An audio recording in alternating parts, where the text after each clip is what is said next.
Hello guys, this is Aaron from HISINGY. Today I'm going to demonstrate how to do an OTA firmware update on your Stargazer mini drone.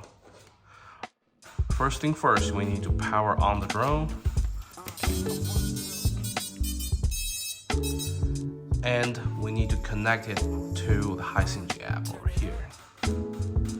Search for the drone, the first one are connecting. There. Alright, we're in. Okay, so basically this drone is way out of date, and when your drone is out of date, once you connect the drone to the HISINGY app, a prompt will show up telling you new firmware controller is available, and you just hit update and wait. The firmware update normally wouldn't take more than 5 minutes, and during this 5 minutes, please leave your phone there with HISINGY app running, and please don't turn off the HISINGY app or go to other apps. Otherwise, the firmware updating may pause or stop in the background.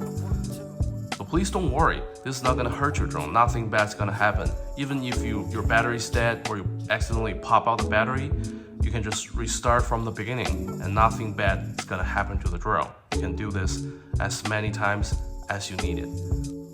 Alright, now we're at 96%, and once it goes to 100%, the drone's gonna restart. And after the restart is complete, you can just use Stargazer as you normally would. Alright, it's gonna restart in a couple seconds. There, it's restarting.